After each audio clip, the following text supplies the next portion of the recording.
Mic दीजिएगा। ये ले लेंगे। ताहिर सरवर मीर साहब, पहला सवाल आपसे शुरू करें। एक तो बहुत बहुत मुबारक जी, ये एक बड़ा नाम जो है फिल्म से जुड़ रहा है, कामरान शाहिद साहब। और फिल्म के जो हमने सिनॉप्सिस थोड़े से देखे हैं, ये इंटरनेशनल सेंसिबिलिटी बजट के हवाले से भी, और जो एक्शन हुआ है, एक हेलीकॉप्टर जो गिर रहा है वो मैं अभी बाद में पूछूंगा किस तरह से वो हुआ है एक्शन, और जो मॉब दिखाया जा रहा है शेख मुजीबुर रहमान, ये तो एक सारी फिल्म ही उम्मीद है कि इस तरह से आपने बनाई होगी। मैं एक एज जर्नलिस्ट अब सवाल करूंगा कि ढाका से मुस्लिम लीग बनी थी और ढाका से ही पाकिस्तान का नारा बुलंद हुआ था। 24 साल बाद फिर बंगाली जो है, बंगाली भाई उन्हें कहना चाहिए, वो हमसे अलहदा हो गए 24 साल बाद। तो दो थीसिस हैं हिस्ट्री में, एक ये है कि बंगाली गद्दार थे, और एक ये थीसिस है कि बंगालियों को एक्सप्लॉइट किया गया और वो हमसे अलहदा हो गए।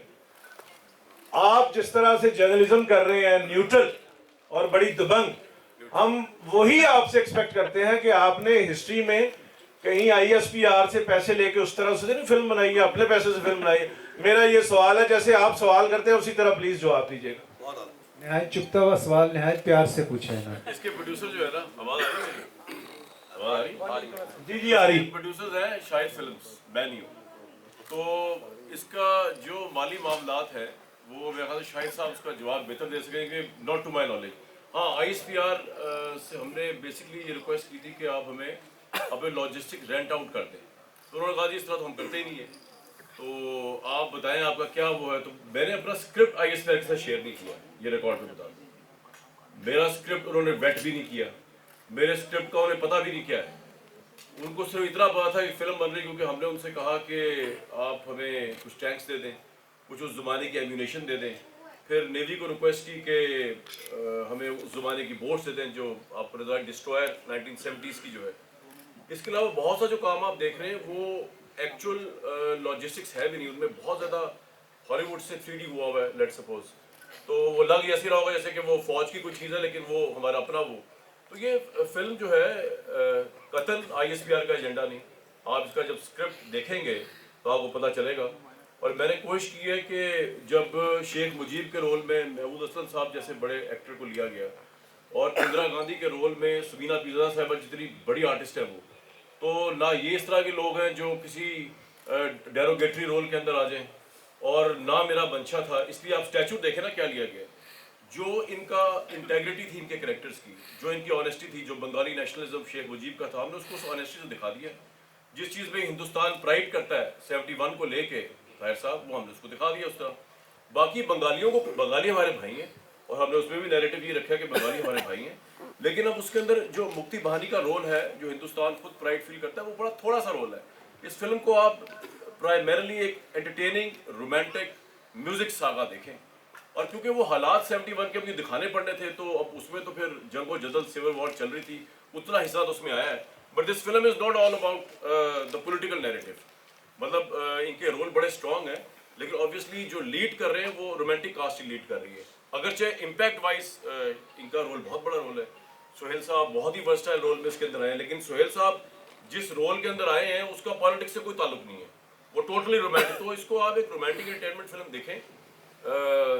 पॉलिटिक्स इसमें इसलिए आ गई है क्योंकि वो ज़माना वो दिखाया गया है, वो ढाका यूनिवर्सिटी दिखाई गई है, और थोड़ा बहुत मैंने बताने की कोशिश की है कि जो वहाँ पर पाकिस्तानी रह गए थे बांग्लादेश बनने के बाद, उनके ऊपर आज तक किसी ने बात नहीं की। उनके साथ क्या हुआ? जो उर्दू स्पीकिंग वहाँ रह गए थे उनके साथ भी तो कुछ हुआ ना, उनका भी तो जेनोसाइड हुआ। उसके मुतालिक तो पूरा पाकिस्तानी मीडिया और पूरी पाकिस्तान का जो टेक्स्ट बुक है वो शर्मिंदा है, वो बताते नहीं क्या हुआ है। भाई हमने तो बड़ा जुल्म किया उनके ऊपर, मान लिया, तो उसके बाद जो आम लोग वहाँ पे थे उन पर जुल्म हुआ, उसकी कोई शर्म है नहीं किसी को, उसको भी कवर करके पोर्ट्रे किया जाए कि इतने शर्मिंदा हुए हैं 71 के ऊपर। तो मैंने उसको थोड़ा बहुत टच किया, लेकिन फिल्म रोमांटिक एंटरटेनमेंट फिल्म है, म्यूजिकल फिल्म है। मतलब जिस फिल्म में 8 से 9 गाने हो और प्योरली रोमांटिक गाने हो, तो उसमें पॉलिटिक्स की जितनी गुंजाइश उतनी है, उससे ज़्यादा नहीं है। एजेंडा फिल्म नहीं है जी हाँ, तो बेसिकली डॉक्यूमेंट्री नहीं है, एक फिल्म। एजेंडा भी नहीं है, एजेंडा भी नहीं, वो आपको चलने का पता जब आप देखेंगे तो। अच्छा, कामरान साहब एक मिनट इस तरह की फिल्म तो बन जाती है, वो तो मतलब आपने बड़ी मेहनत की है और सारे आर्टिस्ट को माशाल्लाह बड़े गई है, लेकिन जब आप सेंसर में जाके बैठते हैं वहाँ तो दो नुमाइंदे जो होते हैं वो बहुत मुदाखलत ISI और ISPR को होते यार, जरा टिका के बात करें, क्या हो गया? उन लोगों को कैसे टैकल करेंगे तो वो तो ये कहेंगे ये सीन फिल्म सेंसर हो चुकी है जी, मुबारक हो आपको। अनकट सेंसर हुई है। कामरान भाई एक जर्नलिस्ट है, उन्हें अच्छी तरह पता है कि क्या करना है, उन्होंने पहले ही वो काम कर लिया जो यार आप एक बात आगे बताएं, गन्स ऑफ नेवरॉन देखी है आप लोगों ने?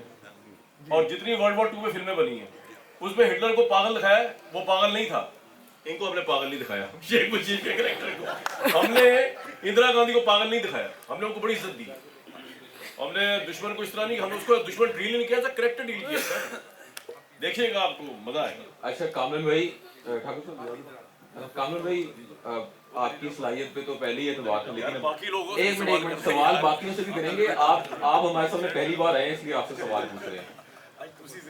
हाँ अच्छा, टक्कर की फिल्म साबित होगी, जैसे बता दिया कि मौला जट जो है उसके उससे ज्यादा बिजनेस करेगी फिल्म, ये किसने अल्लाह कहा खैर भाई? करे, अच्छा बिजनेस करे फिल्म। लेकिन अभी रिसेंटली इंडिया की फिल्म रिलीज हुई है पठान, तो उसमें भी पाकिस्तान और ISI को जिस तरह दिखाया गया है, तो आपने ये क्या जवाब दिया है इस फिल्म नहीं को? भाई नहीं, ऐसा कोई जवाब नहीं। ये फिल्म 6 साल पहले बननी शुरू हुई थी।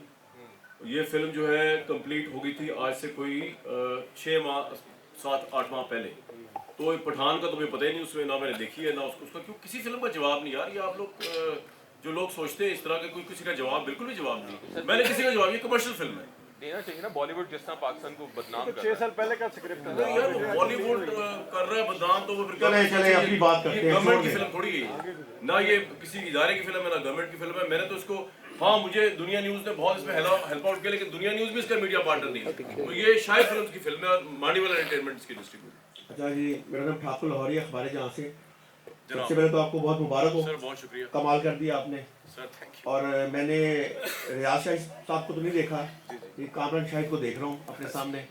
और फिल्म जो देखी है, जो देखा है, जितना देखा है, जैसे मीर साहब ने कहा इसमें चीज़ें हैं कुछ, लेकिन ये है कि आपने पहली दफ़ा फिल्म बनाई है और एक अच्छी फिल्म बनाई है और वो टच किया है जो हम सोचते हैं इसके बारे में। सर मेरी पैदाइश भी 71 में हुई है और मैं वो देख रहा हूँ कि आपने जो उस पर पर्दे को दिखाने की कोशिश की है, जिस तरह ये शमून ने काम किया है, ये अपना निकाल ने किया और ये कमाल कर दिया। तुझे तो बहुत बड़े सुहेल साहब हम कह रहे हैं, हमें आपको शक था ठाकुर?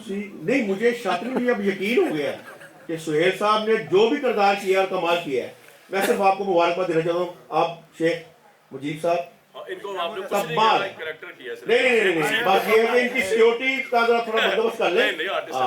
लेकिन ये है कि डॉक्टर साहब आपकी इजाज़त से जी सर, महमूद असलम साहब, ये शेख मुजीबर रहमान, ये हमने इनकी तकरीरें भी सुनी है। जो मेरी एज के लोग हैं उनका एक खाका सा उनका जहन में है, तो आपने उनका रोल करते हुए उनका करैक्टर रीड किया होगा और बंगाली एक्सेंट और इस तरह सी वो चीज़ों पे गौर किया आपने तैयारी में? अस्सलाम वालेकुम जी। सर देखिए, जब हम नॉर्मल कैरेक्टर्स करते हैं ना जी, जो राइटर लिखता है वो हम लोग खुद क्रिएट करते हैं। उनका मैकेनिज्म, उनकी बैकग्राउंड, उनका जो भी क्या खाते हैं, क्या पीते हैं, क्या बैकग्राउंड था, वो हम एक शक्ल क्रिएट करते हैं उस कैरेक्टर की, जो भी सरदार दिलावर या फलाना या जो भी एक कैरेक्टर होता है। ये जो हिस्टोरिकल प्लेस होते हैं ना जी, इनकी जो हस्तियाँ हैं उनको आप उस तरह से 100% पोर्ट्रे नहीं कर सकते। लेकिन इसमें कामरान शाहिद साहब में ये सारा रिसर्च वर्क होता है बेसिकली। इन्होंने सारा रिसर्च वर्क करके इन्होंने एक एक चीज़, मुझे उनकी जो तकरीरें थी वो दिखाई, वो किस तरह बोलते थे, उनकी बॉडी लैंग्वेज क्या थी, तो ये सारा जो मेरा जो असल काम था, जो मैं नॉर्मली करता हूँ, वो कामरान शाहिद साहब ने मुझे करके दिया, जो कि क्रेडिट इनको जाता है। उसको मैंने कोशिश की है, मैं एज इट इज़ तो उस तरह से नहीं कर सकता। अगर शेख मुजीब कोई वैसे करेक्टर हमने बनाया होता तो शायद मैं अपनी तरफ से बहुत अच्छा कर देता, लेकिन मुझे वो लिमिट में रह के जो वो थे और वो इन्होंने बताया, वो सारा हमने स्टडी करके, रिसर्च करके फिर उसको किया। तो आपका क्या ख्याल है, आपने इस फिल्म में एक अहम रोल किया है कि शाहिद साहब एक बहुत बड़ी लेगेसी रहे हैं, वो अब वेटरन एक्टर हैं, इसमें भी नज़र आ रहे हैं, तो क्या कामरान शाहिद टेलीविज़न की तरह फिल्म में भी उसको मीट करेंगे, उस ग्राफ को, इस प्रोजेक्ट में? कामरान शाहिद साहब या आपने शाहिद साहब? नहीं जी, कामरान शाहिद साहब बिल्कुल करेंगे। आपने देखा नहीं है भाई? मैं तो हैरान रह गया हूँ कि इसने, कामरान ने, मैं एक चीज़ बताऊँ कि इसने जितनी मेहनत की है ना सर, और जिस तरह जुम्नी आदमी काम करता है ना जी, इसने उस तरह से काम किया। मैं शुरू से इनके साथ हूँ। जिस तरह ये रातों को आके इसने मेरे घर में और मेरे टाइम बर्बाद किया बिठा के बंदू सुनाया मुझे मेरा कैरेक्टर। और वहाँ भी इसने बहुत मेहनत की है, credit goes to him basically. तो हमें सारा पका पकाया प्लेट में लगा हुआ मिल गया। वो सर वो मेरा क्राफ्ट है सर। वो मेरे अल्लाह ने मुझे एक उससे नवाजा है, हुनर है, तो उसका मैं शुक्र अदा करता हूँ। लेकिन असल मेहनत इन्होंने करवाई है सर, मेरे ख्याल में सबसे करवाई होगी सारे। सर मिकाल सर के लिए एक सवाल है सर, मिकाल सर के लिए एक सवाल है कि इनकी मनी बैक गारंटी आ रही है ईद पे, अब ये हुए तो माजनबी